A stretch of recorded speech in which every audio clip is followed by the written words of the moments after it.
Halo semuanya, perkenalkan nama saya Devi Aprilian Intias dan teman saya Tripuji Kurniawati. Nah, di sini kita akan mereview filmnya berjudul Iron Man 3. Rewatch.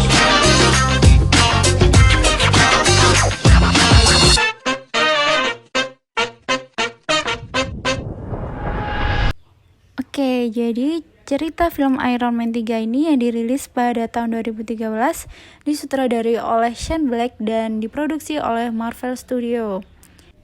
Robert Downey Jr. sebagai Tony Stark atau Iron Man, Gwyneth Paltrow sebagai Pepper Potts, dan Don Cheadle sebagai Kolonel James Rudi atau War Machine. Gore Pitt sebagai Aldin Killian. Film ini bisa dibilang urutan ke-7 dari Marvel Cinematic Universe, di mana film ini mengisahkan Tony Stark setelah peristiwa The Avengers. Oke, jadi film ini mengisahkan Tony Stark yang berusaha menghentikan komplotan teroris berbahaya serta melindungi orang-orang terkasihnya dengan peralatan seadanya serta dibantu Kolonel Rhodey. Tony mencoba mencari siapa di balik komplotan teroris tersebut. Gimana kisah selanjutnya? Mari kita simak. Suatu ketika, setelah peristiwa The Avengers, Tony Stark mengalami gangguan stres pasca trauma dan sering panik. Ia pun membuat beberapa baju Iron Man di rumahnya untuk mengatasi gangguan insomnia-nya. Hobinya itu memunculkan perselisihan dengan kekasihnya, pimpinan Stark Industries yang baru bernama Pepper Potts. Dalam kilas balik ke tahun baru 1999, Stark dan ilmuwan Maya Hansen dengan sombong menghindari ilmuwan Eldrick Killian yang meminta bantuan Stark untuk mengembangkan usahanya, Advanced Idea Mechanics. Saat masa itu, serangkaian pengumuman yang dilakukan teroris Mandarin memusingkan para agen intelijen karena tidak adanya bukti forensik. Setelah kepala keamanan Stark Industries, Happy Hogan, menjadi korban salah satu serangannya, Stark bangkit dan mengancam Mandarin lewat televisi. Mandarin menanggapi dengan menghancurkan rumah Stark menggunakan helikopter bersenjata. Potts dan Hansen yang datang untuk memperingatkan Stark selamat dari serangan itu. Begitu pula Stark yang baru sadar dirinya berada di pedesaan Tennessee setelah program kecerdasan buatan Jarvis melaksanakan rencana penerbangan yang ia susun sebelumnya untuk melacak Mandarin.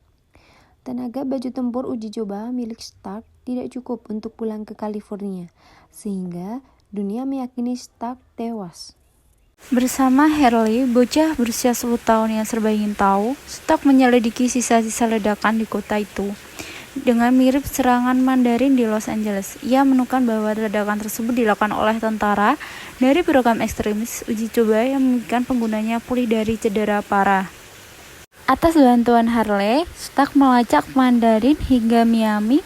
Stark menyusup ke kantor pusat menggunakan berbagai senjata rakitan. Di sana, ia mengetahui bahwa Mandarin sebenarnya aktor asal Britania bernama Trevor Slattery yang tidak sadar dengan aksi-aksi Mandarin. Mandarin sebenarnya adalah imajinasi Killian. Killian memakai penelitian ekstremisnya Hansen sebagai obat keterbatasannya dan mengembangkan program tersebut agar bisa dimanfaatkan veteran-veteran perang yang terluka. Killian mengungkap bahwa ia telah menculik Potts dan memasukkan ke program ekstremis dengan tujuan memberikan Potts kemampuan super dan melawan Stark agar Killian mendapat bantuan Stark untuk memperbaiki kekurangan ekstremis. Di atas anjungan, Stark menyelamatkan Potts, sedangkan Rhodes menyelamatkan Presiden. Stark mengerahkan semua baju Iron Man-nya yang dikendalikan dari jauh oleh Jarvis sebagai bala bantuan. Rhodes mengamankan Presiden, sedangkan Stark menemukan bahwa Potts selamat dari prosedur ekstremis. Akan tetapi sebelum Potts dapat diselamatkan, anjungan runtuh, dan ia jatuh dari ketinggian 60 meter. Stark yang terpaksa melawan Killian menjebaknya di dalam baju Iron Man yang dapat meledak sendiri. Killian selamat dari ledakan baju tersebut, tetapi dibunuh Potts, yang ternyata terselamatkan oleh kekuatan ekstremisnya. Setelah pertemuan berakhir, Stark memerintahkan Jarvis untuk menghancurkan semua baju Iron Man sebagai tanda bahwa ia menghabiskan waktu lebih banyak bersama Potts. Baik wakil presiden dan Cassidy ditahan. Potts menjalani operasi untuk menghilangkan efek ekstremis dan Stark menjalani pengangkatan pecahan besi di dekat jantungnya. Ia kemudian melempar reaktor jantungnya ke laut, tetapi tetap menganggap dirinya sebagai Iron Man tanpa baju tempur.